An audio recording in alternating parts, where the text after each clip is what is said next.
네, 안녕하세요. 신은정 변호사입니다. 많은 문의를 주셨는데 그 중에서 몇 가지에 대한 어느 정도 도와드리고자 이렇게 다시 찾아뵙습니다. 457이나 RSMS 넣을 때 학생 비자일 때 이런 경력이 인정되나요? 이 부분은 상황마다 또 직업마다 다르셔서 가장 정확한 대답은 이렇다 저렇다 yes and no라고 드릴 수가 없을 것 같아요. 대신 조금 이해를 돕고자 예를 들자면 타일 일을 한국에서 2년 정도를 하셨다. 그런데 호주에서 다른 공부를 하시면서 예를 들어서 매니지먼트 공부를 하시거나 이러면서 2년 동안 학생 비자로 있으셨는데 그 2년 동안 파트타임으로 타일러 일을 하셨다. 그러면 그 2년 중에 파트타임이기 때문에 1년으로 인정되겠죠. 그래서 한국에서의 2년, 호주에서의 1년을 더해서 457로 스폰서 받으시는 거는 가능하셨어요. 예전 지금 이제 457 현재 457 비자 기준으로 말씀을 드리고 있는 거고요. 근데 이건 직업마다 다르다고 하는 이유가 뭐냐면 예를 들어서 의사분이시라고 한다면 만약에 학생 비자로 호주에서 메디슨을 공부하셨다. 근데 그 학생 비자로 있으면서 뭐 병원에서 실습하셨던 경력은 스킬 레벨이 맞지 않아서 카운트되지 않을 수가 있어요. 그래서 항상 자신의 스폰서 받으려고 하는 직업이 어느 정도 스킬 레벨에서부터가 경력으로 인정되는지는 확인하실 필요가 있습니다. 그리고 RSMS 넣을 때 학생 비자 경력이 인정되나요? 이 부분은 RSMS도 이제 호주에 학위가 있으면 경력 없이도 그 리지노 지방에 있는 스폰서에게 스폰서를 받을 수 있는 장점이 있고요.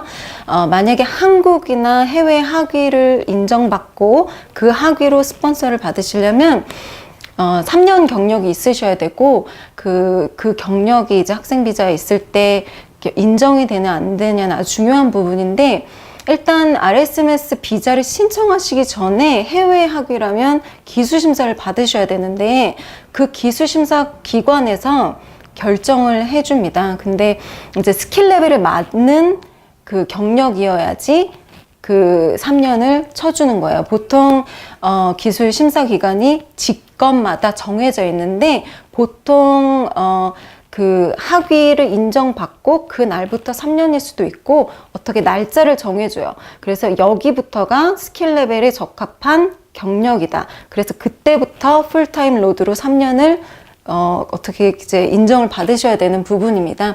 그래서 지금까지 말씀드린 게 그 직업마다 다르고 직종마다 다르고 기술 심사 기관마다 다르기 때문에 그 부분은 이민 신청 그 186 비자나 뭐 RSMS를 신청하시기 전에 확인을 받으실 수 있는 방법이 있는데 전문가를 통해서 이제 어드바이스 받으실 수 있고 또 비자 신청 전에 그 기술 심사를 통과하셔야 되기 때문에 그 3년 기준이 언제부터 시작하는지를 알아보실 필요가 있으십니다.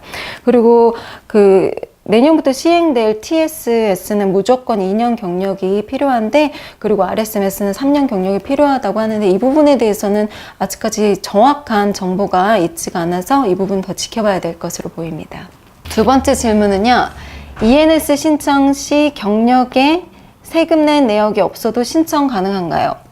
이민성이나 기술심사기관에서 인정해주는 경력은 합법적으로 일을 한 것을 인정해주는 거라서 세금 낸 기록이 없으시면 누구도 의문이 들 수 있겠죠. 이민성이나 그 기술심사기관을 포함해서. 그 ENS 신청 시 이제 경력을 보여야 된다는 것 자체가 457로 2년을 지내시고 또는 뭐 이제 TSS는 3년인데 이 기간을 채우시고 ENS를 신청하시면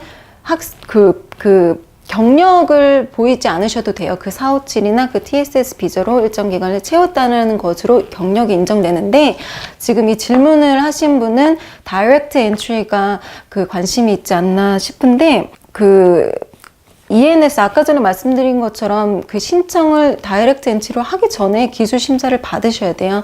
근데 그 기술 심사 기간을 통해서 그 3년 내가 5년이라고 경력을 보여도 기술심사기관에서는 이날부터 인정이 되기 때문에 이날부터 이날까지 3년. 그래서 성공적이다 아니면 불합격이다. 이렇게 보여줄 수 있는 거거든요. 그래서 그 기술 심사 기관마다 보고자 하는 서류들이 있는데 그 중에 하나 가장 중요한 것이 합법적으로 급여를 받고 일한 일인지가 중요하죠. 그리고 어떻게든 기술 심사를 받아내서 뭐 어떤 이유로 어떻게 잘 오버컴 하셔서 기술 심사를 통과하셔서 이민성에 넣었는데 혹시나 의도적으로 옳지 않은 서류를 넣으셨을 때는 불이익을 당하실 수가 있으시고요. 이민성에서 거절 사유 또는 그 비자가 영주권이 취득이 된 이후에도 캔슬레이션 프로세스가 있는데 그 캔슬하는 이유들이 만약에 그 옳지 않은 서류를 의도적으로 넣었을 때 이제 발생할 수가 있습니다.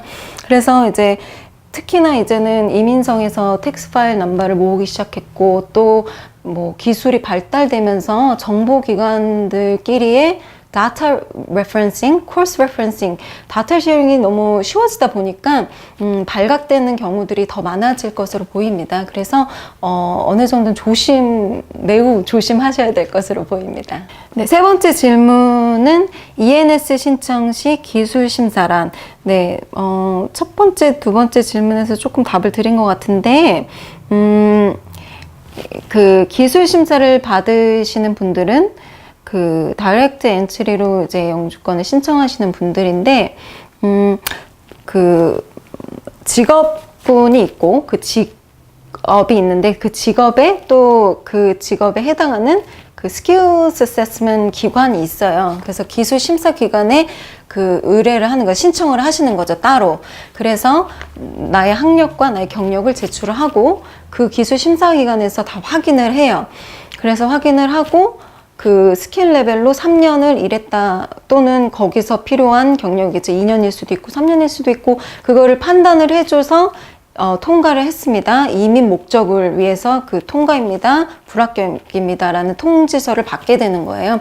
보통 기간은 3개월 정도인데 요즘은 조금 더 오래 걸리고 있고 기술 심사 기간이 직종마다 다르니까 신청하실 때 꼭 확인하셔야 됩니다.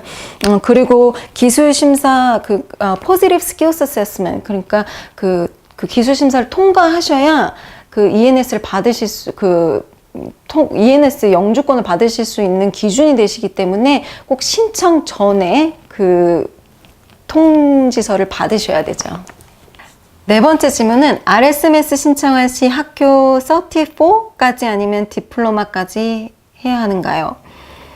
이 부분은 그 호주의 뭐 직업군 그리고 그 스킬 레벨을 정하는 기준을 조금 더 이해하시면 쉬우실 것 같아요. 호주에는 엔스코라는 게 스탠다드가 돼요. 이건 Australian and New Zealand Standard Classification of Occupation이라는 건데 이민성도 이 스탠다드를 따라요. 이건 그 정부 기관에서 모든 직종마다 어느 정도의 그 기준을 정해놓은 거라고 이해를 하시면 되는데 예를 들면 그 뭐 어떠한 직종도 거기 있을 수 있어요. 대신 거기서 셀렉티브하게 직업군, 영주권 직업군, 그 비자 직업군에 들어가 있는 것 뿐이죠. 그래서 꼭 거기에 나와 있는 이제 스킬 레벨을 보실 필요가 있는데 어떤 거는 스킬 레벨 1, 어떤 직업은 스킬 레벨 2, 3, 4 이렇게 되는데 34까지인 그 직업군이 있고 디플로마까지여야 되는 직업이 따로 있는 거죠. 그래서 디플로마까지여야 하는 것들은 보통 스킬 레벨 2 직업인데 예를 들면 셰프가 있을 수가 있고 34까지 해야 되는 직업군은 쿡이 있을 수가 있죠. 그래서 직업마다 달라요. 그래서 어떤 직업군은 RSMS 신청하실 때 34까지 있으셔야 되는 거고 어떤 직업은 RSMS 하실 때 디플로마가 있으셔야 되는 건데 제가 알기로는 호주에서 34라는 그 개념이 되게 새로운 걸로 알고 있어요. 왜냐면 33까지는 많았거든요. 그런 코스들이. 그리고 다음 레벨이 거의 디플로마로 이어지는 과정이었기 때문에 34라는 개념이 요즘은 되게 그 지난 몇 년간 많이 생겨났지만 보통 그렇게 뭐 많은 코스들이 33에서 디플로마로 이어지는 과정이었기 때문에 그런 어드바이스를 많이 들으셨을 수도 있어요. 그러니까 다른 그 법무사님마다 다릅니다, 변호사님마다 다릅니다라고 보내주셨는데 그런 이유에서 있을 수 있습니다. 그래서 34를 못 받으시면 그럼 디플로마가 있으면 그게 더 하이한 레벨이기 때문에 인정이 되는 거죠. 다섯 번째 질문은 쿡과 셰프의 차이점. 한국말로는 이제 뭐 요리사와 조리사의 차이점이라고 보면 되는데, 아까 지난 이제 퀘스천 4랑 조금 연결이 되네요. 그래서 셰프는 스킬 레벨 2 직업이고, 쿡은 스킬 레벨 3 직업이에요. 그래서,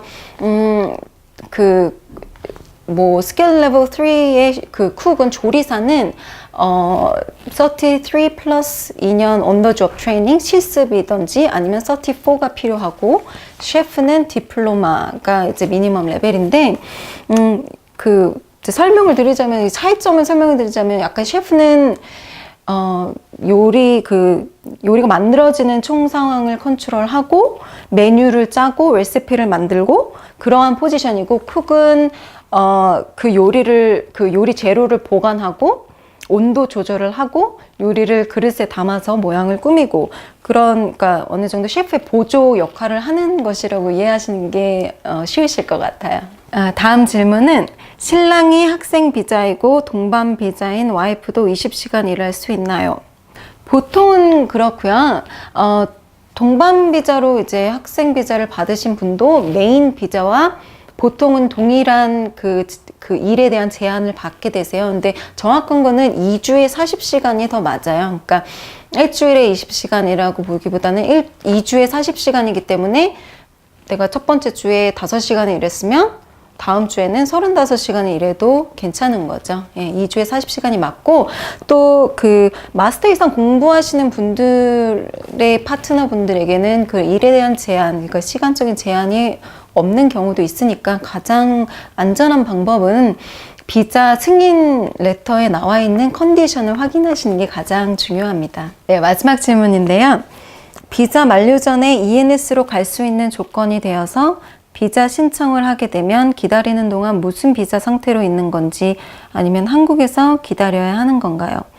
호주에서는 지금 비자가 만료되기 전에 뭐 그날 당일날까지만 다음 비자를 신청하시면 브리징 비자가 신청 즉시 발급이 돼요. 그래서 비자가 끝나는 다음 날 바로 그 브리징 비자로 넘어가셔서 그 브리징 비자로 합법적으로 호주에서 그 비자에 대한 결과를 기다리실 수가 있습니다. 그리고 보통은 그 브리징 비자가 유효 기간은 지금 새로 신청하신 비자 결과가 나오고 그 비자 그란트라면 승인이라면 다음 비자로 그대로 옮겨가시는 거고 비자가 거절이 되셨다면 거절 날부터 이제 뭐 28일이라든지 보통 아니면 거기 나와 있는 대로 비자가 만료가 되고요. 아니면 재심에 가실 수 있는 분들이면 재심에 가시면 브리징 비자가 자동 연장이 됩니다.